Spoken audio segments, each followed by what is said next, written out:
নমস্কার বন্ধুরা, আমি বাবলু। গল্পের ডায়েরি থেকে আজকের গল্প ভালো আবার গল্পের তৃতীয় পর্ব আপনাদের সামনে শোনাবো। সন্তানের জন্য এক বাবার অভিনব লড়াই।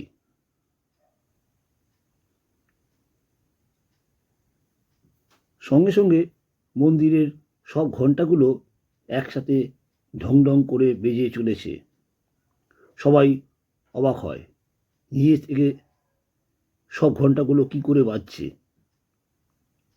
শতাব্দী বলে, তাহলে কি শৈলীকে আমাদের সঙ্গে নিয়ে যাওয়ার সংকেত ঈশ্বর দিচ্ছেন? মন্দিরের পুরোহিত মশাই এসে এই দৃশ্য দেখে অবাক হয়ে বলে, তোমরা কে মা? পুরোহিত মশাই বলে, এই রকম অলৌকিক দৃশ্য আমি দেখেছিলাম বহু বছর আগে। সহেলির মা লক্ষ্মী 6 মাসের বাচ্চা সহেলিকে নিয়ে এই মন্দিরে আসে।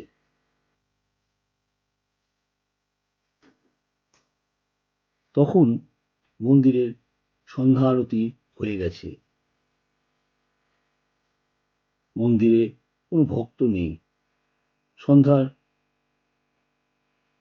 অন্ধকার নেমে এসেছে। মন্দির বন্ধ করে দিয়ে আমি বললাম, এখন যাও, কালকে সকালে এখানে এসো।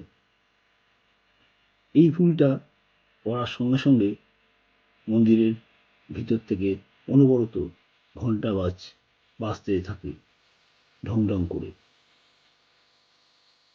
আমি আমার ভুলটা বুঝতে পারি, মন্দিরের পাশে এই ছোট্ট ঘরটা থাকার একটা ব্যবস্থা করে দিই। অর্জুনবাবু ও শতাব্দী মুখে সব কথা শুনে পুরোহিত মশাই চোখ দিয়ে জল পড়তে থাকে। বলে, শৈলীকে তোমরা নিয়ে যাও।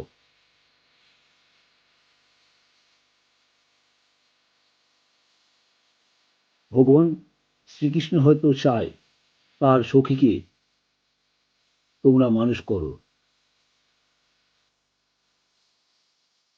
তোমাদের আর্থিক অবস্থা ভালো না, তাই কষ্ট তো হবেই, কিন্তু একদিন অর্থকষ্ট তোমাদের দূর হবে। একদিন অনেক সুনাম অর্জন করবে। এই বৃদ্ধ ব্রাহ্মণের কথা মনে রেখো।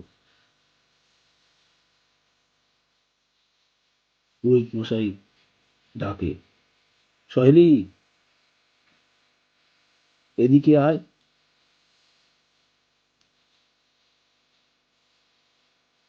দৌড়ে এসে সহেলি বলে, ঠাকুর দাদু।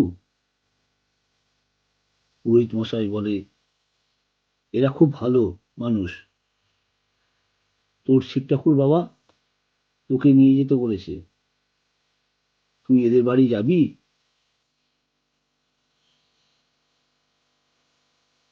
সহেলি বলে, যাব।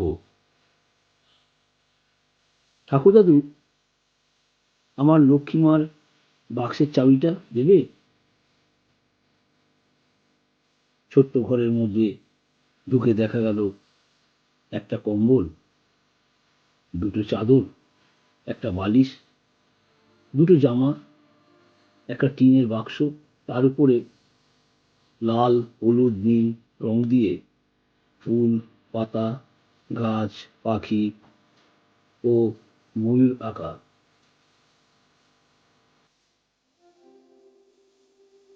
বাক্সের ভিতরে একটা কাঁসার থালা, একটা বাটি, একটা গ্লাস আর একটা ফিডিং বোতল, একটা পুঁথির গলার হার, সোনার লকেট দেওয়া।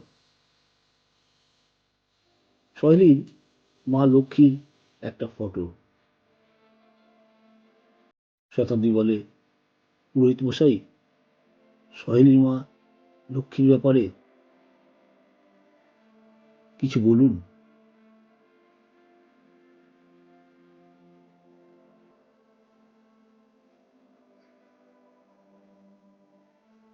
পুরোহিত মশাই বলে, মা গো, আমিও তেমন কিছু জানি না, তবে এটা জানতাম লক্ষ্মী পড়াশোনা জানতো। লক্ষ্মী নিজের মেয়ের সহেলির নামটা নিজেই রেখেছিল।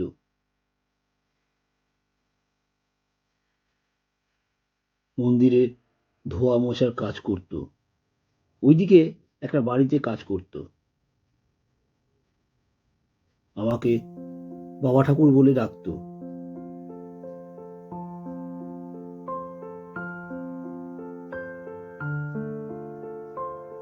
বলেছিল গ্রামে দাঙ্গা লাগলে ঘর আগুনে পুড়িয়ে দেয়। লক্ষ্মীর স্বামী লক্ষ্মী ও বাচ্চাকে বাঁচাতে পারলেও স্বামী নিজে মারা যায়। লক্ষ্মী ট্রেনে করে পালিয়ে আসে এখানে।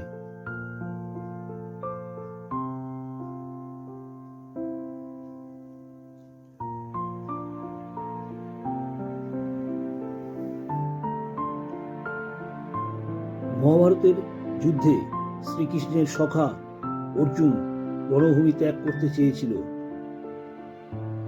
কিন্তু কলিযুগে এই অর্জুন রায়ের যতই কষ্ট হোক না কেন, সে পালাতে শেখেনি।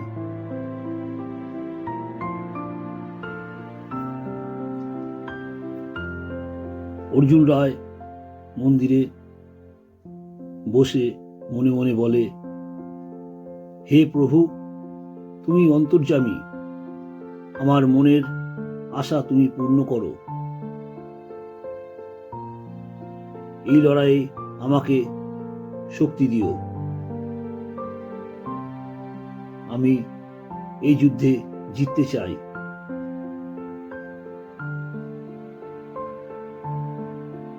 অর্জুনবাবু নিজের বাড়ির ঠিকানা ও কিভাবে যাওয়া যাবে সেটা একটা কাগজে লিখে পুরোহিত মশাইকে দেয়। অর্জুনবাবু বলে, সময় করে দেখে আসবেন। কালকে আমরা দুপুরে ট্রেনে করে বাড়ি ফিরব। যাওয়ার আগে সহেলিকে একবার দেখতে আসলে বাচ্চাটার মনটা ভালো লাগবে, আমরাও খুশি হব।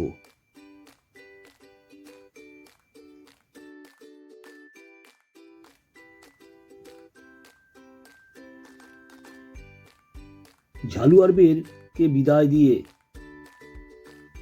দুপুরে অর্জুনবাবু ও রজতবাবুদের পরিবার কলকাতার উদ্দেশ্যে রওনা দেয়।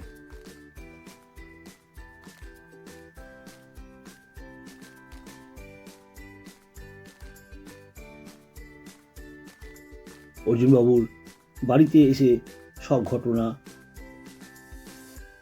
মা বাবাকে বলে।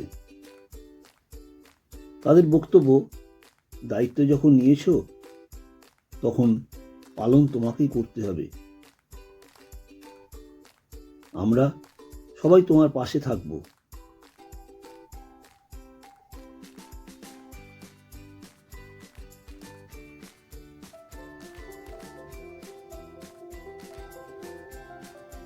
আজ সকাল থেকেই অর্জুন রায় নতুন করে জীবন সংগ্রাম শুরু হয়।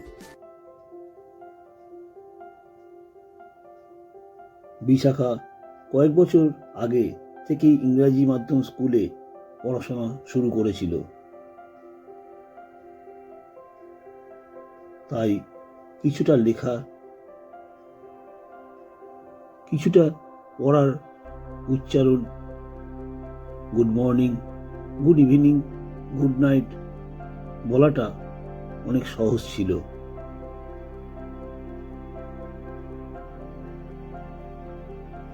সহেলি সেই সকল বলা বা শোনার বালাই ছিল না, কিন্তু বোঝার ক্ষমতা ছিল অসাধারণ।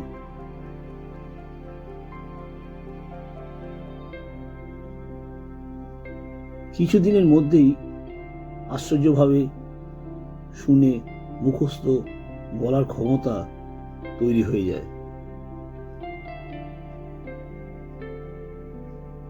শতাব্দী সারা দিন রাতের চেষ্টায় সহেলির লেখার সমস্যা দূর হয়।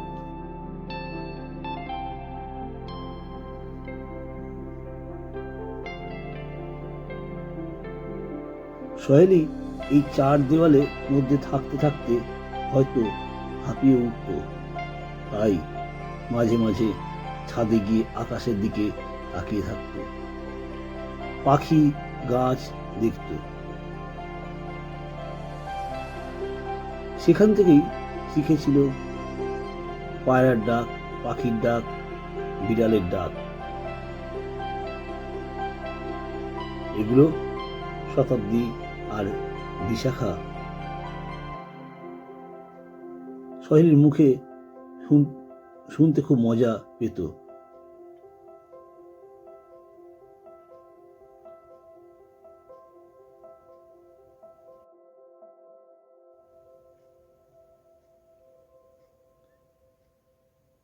অর্জুনবাবু ও শতাব্দী দুজনেই জিদাজিদি করে ইংরাজি মাধ্যমের স্কুলে বিশাখা ও সহেলিকে একই ক্লাসে ভর্তি করে দেয়। আজ রাতে অর্জুনবাবু সহেলির মা লক্ষ্মীর ফটো বাঁধিয়ে এনে সহেলির হাতে দেয়, বলে, দেখ তো চিনতে পারিস কিনা। সহেলি হাতে নিয়ে বলে, এটা আমার লক্ষ্মী মা। অর্জুনবাবু বলে, এটা তোর পড়ার টেবিলে রেখে দে সহেলি।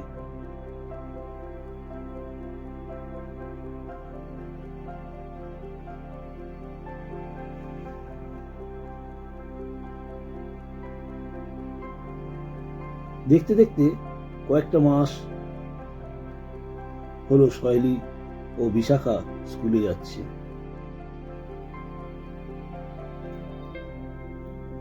এখন অনেকটাই স্বাভাবিক হয়েছে।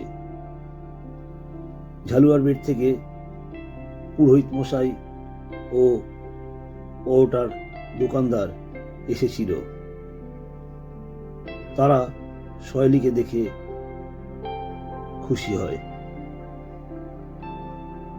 অর্জুনবাবুর পরিশ্রম আগে থেকে অনেকটাই বেড়ে যায়। সহেলি ও বিশাখা আজ ক্লাস 5 থেকে পাশ করে ক্লাস 6-এ উঠেছে।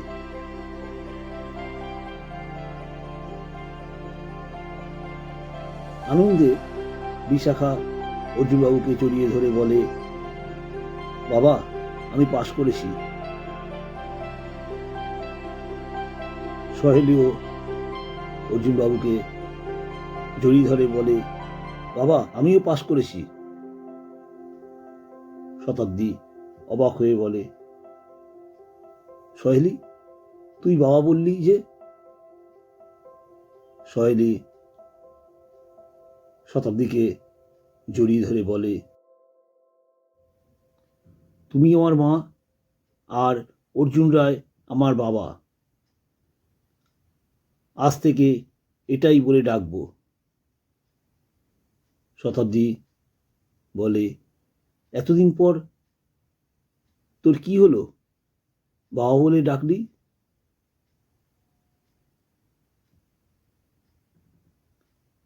নমস্কার বন্ধুরা, গল্প ভালো লাগলে চ্যানেলটিকে সাবস্ক্রাইব করে পাশে থাকা বেল আইকনটি ক্লিক করে আমার পাশে থাকবেন। আপনাদের একটা লাইক, কমেন্টস, শেয়ার আমার নতুন গল্প লিখতে অনুপ্রাণিত করবে। ধন্যবাদ।